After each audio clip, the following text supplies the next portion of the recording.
Hello बच्चों, आज हम काव्य मंजरी पुस्तक में संकलित पाठ 2 बाल लीला को पढ़ेंगे, जिसके कवि हैं या रचयिता हैं कवि सूरदास जी।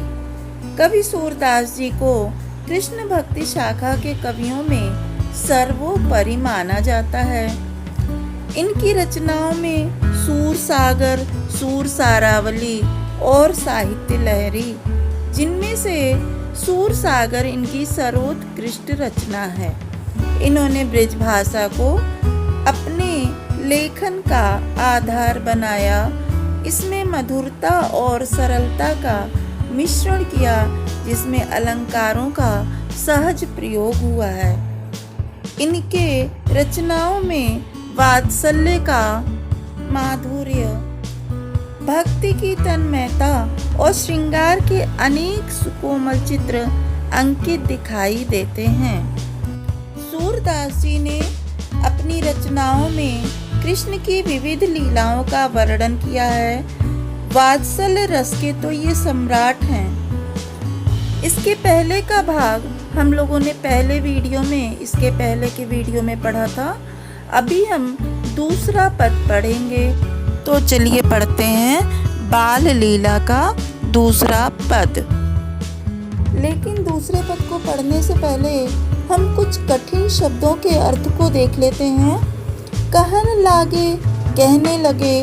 अरु मीन्स और, सौ, से, जनी मत के अर्थ में आया है, नकारात्मक अर्थ में आया है, मना किया जा रहा है यहाँ पर। कौतूहल, आश्चर्य या उत्सुकता। दरस, दर्शन। महर पिता को कहते हैं ब्रज भाषा में। हलधर बलराम को कहा जाता है।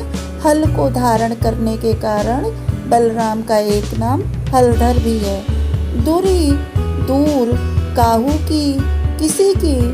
बधैया, बधाई। बलजैया, बलिहारी जाना। तो हमने कई सारे कठिन शब्दों के अर्थ को देखा। अब हम पढ़ेंगे दूसरा पद।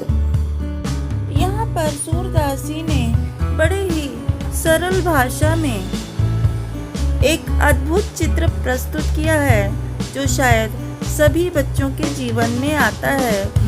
पद है, कहन लागे मोहन मैया मैया, नंद महर्षो बाबा बाबा, अरु हलधर सो भैया। कह रहे हैं कि वे मोहन थोड़े से बड़े हो गए हैं, घुटनों के बल चलने लगे हैं और कुछ बोलने लगे हैं। क्या बोलने लगे हैं, यह बात कवि अपने मधुर वाणी में कहते हैं। कहन लागे मोहन मैया मैया। मोहन कृष्ण मैया मैया बोलना सीख गए हैं। नंद महर्षो बाबा बाबा, और नंद जी को, पिता को, नंद को वे बाबा बाबा बुलाने लगे हैं, और हलधर को, बलदाऊ को, बलराम को वो भैया भैया बुलाने लगे हैं। इस प्रकार छोटे से नन्हे से कान्हा जो हैं वह बोलना सीख रहे हैं। ऊंचे चढ़ी चढ़ी कहत जसोदा, ले ले नाम कन्हैया। दूरी खेलन जनि जाहू ललारे, मारेगी काहू की गैया।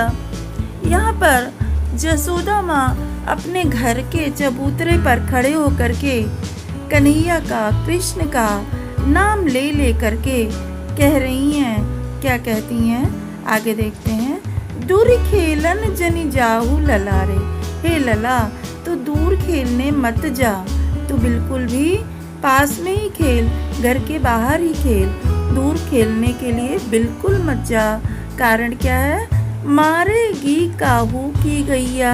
नहीं तो किसी की गाय आते जाते, सभी लोग गाय पाले हुए हैं, वहाँ पर किसी की भी गाय तुझे मार देगी, तुझे चोट लग जाएगी। इसलिए हे लला, तू कहीं पर भी खेलने के लिए दूर मत जा। गोपी ग्वाल सब करत कौतूहल, घर घर बजत बधैया।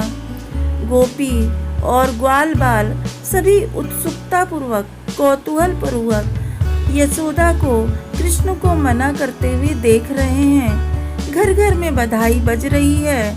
कृष्ण को सभी प्यार करते हैं। सूरदास जी कहते हैं, हे प्रभु, तुम्हारे इस रूप को, इस दर्शन को देख करके मैं आपको चरणों में समर्पित होता हूँ। मैं आपके चरणों में बलि बलि जाता हूँ। अतः हे प्रभु, आपका दर्शन अनुपम है, अनुपमेय है। भाव यह है कि सूरदास बाल कृष्ण के इस रूप के दर्शन करना चाहते हैं। यह करते हुए ये इनके चरणों में स्वयं को न्योछावर करते हैं, स्वयं को समर्पित कर देते हैं।